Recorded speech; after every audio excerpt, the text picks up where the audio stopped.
A 5 kHz dip explains why cheap wireless headsets sound thin. One review later scores a single headset higher than any other it's tested. Every product mentioned is linked in the description below. Tap in for today's price and any active discount. Oh, I get it. I'm a turtle. I'm on a beach. Cool. But are these headsets cool? The Recon 50 and Recon 70 combined have over 192,000 ratings on Amazon. And considering that only an estimated, even objectively speaking, they're not great. This dotted line here is our target, representing a sound signature that will appeal to most people. The purple line is the average measured response of the Recon 50s. Starting at the left then, bass performance falls far below the volume that we would expect from good sounding headphones, pointing to see such a step down coming from its cheaper sibling. Hopefully the same isn't true of the headphones themselves. Oh, it's not. That's much better. In fact, I would even say adequate for the price point. While the 70s do still struggle with bass reproduction, Recon 70 closes that gap, but reviewers still steer budget buyers toward one specific pick under $50. There's just way too much to cover if we open it up to other types. So I want to just focus on this guy because frankly, I bought and tried almost every wireless headset under $50, and this was my favorite. It's the Logitech G435. And it can be under 50 bucks, and the out-of-the-box sound tuning is actually quite good. It's pretty impressive for how cheap it is. It's let down by a lower quality microphone. Obviously, it doesn't have advanced features like onboard EQ, but for under $50 to have this good of sound. Sound quality is only half the budget question. Surround support and microphones expose the next set of shortcuts. What do streamers do? A lot of gaming. So how are they as a gaming headset? Well, let's play a game! Positionality and soundstage are fine. Like, I wouldn't go to this headset exactly if you're aiming for the most competitive gaming experience. But like, it is pretty good. But you're not able to take advantage of anything like virtual surround sound. Like, there's no DTS support or Dolby Atmos kind of stuff. It's just a stereo headset.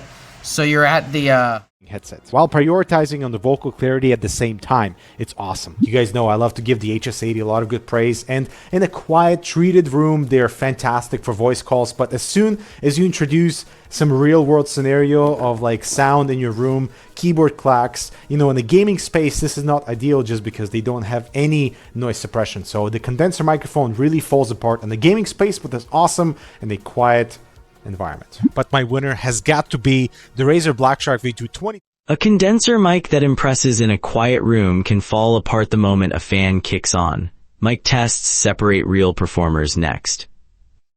Up is the Razer Blackshark V2 Pro 2023 edition, and I mean, wow, this thing sounds like a proper dynamic microphone that's you know, in like voiceover studios or whatever. You would not expect this type of quality from a wireless headset, you know. In terms of background compression, it has that by default, so the keyboard strokes will be muted. Same thing with button clicks. Cause and effect, if you will, where it may not sound as intended. So this is still a really good headset. I just think for $600, I would have wanted a couple extra things out of it. Then you have the Razer Blackshark V3 Pro, which I also covered in the ANC chapter. This to me is just such an awesome value. If you need active noise cancellation and you want all the other stuff, this only has a 10-band EQ, but there are game profiles you can save to it, or your own custom profiles you can save to it, to the way this is designed. However, the graphene drivers, the breathable pads, this is my stealth pad on it just because I wanted something a little bit bigger than stock. The microphone is the best microphone you can get, period. It's still the best sounding microphone on the market right now. Parametric EQ, again, simultaneous Bluetooth, chat mix, dedicated button built in. So this headset has every single feature minus noise cancellation. The verdict that settles this is still ahead. First, the headset 4 separate reviewers keep circling back to. So I just got the XLR cable and the USB cable. That would have been a way better solution, and I'm really sad that they didn't go with that because I think that these justify their price, at least brand new. But if you want something that's far more feature-rich, that has multi-channel support, spatial audio, and integrated EQ, look at the SteelSeries Arctis Nova Pro, which comes in at just $224 on Amazon right now. It might not sound as good as this, but it's a lot of creature comforts. The other thing. So coming into this video at the top of 2025, my two main picks for like the past year have been the Audeze Maxwell and the Arctis Nova Pro wireless from SteelSeries. The Maxwell for pure sound quality and the Arctis Nova Pro wireless because even now this still leads the league in feature set. And thanks to a recent pad upgrade from Joe over at Gadgetry, the V2 coming soon. So we're now on Gen 5 of the Astro A50. I've owned a few of these over the years and I've never done a proper review on them because honestly I've just never been that impressed by these. I had a Gen 3 that had terrible connection issues with my PS4 and I just kind of stopped paying attention after that. The sound quality wasn't really that impressive to me. I thought they were really overpriced. OG Delta 2 will serve you fine for a lot less money. The Arctis versus the Astro is where things get interesting. The Astro wins in mic for sure. Battery situation, I'll call a tie. The Arctis Nova Pro is still the only setup that works completely integrated with the Go XLR setup. The Astro X has best-in-class home theater routing. The Arctis still works well with wired sources. Now, for my top recommendation, the SteelSeries Arctis Nova Pro, which, fun fact, is the only headset to earn a 10 on IGN's review scale, and it's easy to see why.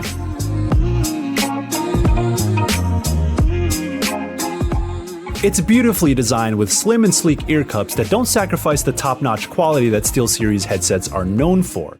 Not every reviewer chases feature lists. One channel picks pure driver technology instead, a different kind of upgrade. It sports a sleek, nondescript design like many headphones of the audiophile variety and performs just like one as well. Sometimes I need to break away from this idea that wired headphones are always better for sound quality, especially when the Audeze Maxwell has proved me wrong. Its 90mm planar-magnetic drivers jump out from the spec sheet, and while bigger drivers don't always mean better sound quality, this is one case in which the audio experience matches that flex in driver size. Overall clarity, balance across frequencies, and Reviewers agree cheap headsets share a sound flaw and mic quality is what really separates brands. Most converge on the Arctis Nova Pro for most buyers, but the best mic and best sound stay genuinely split.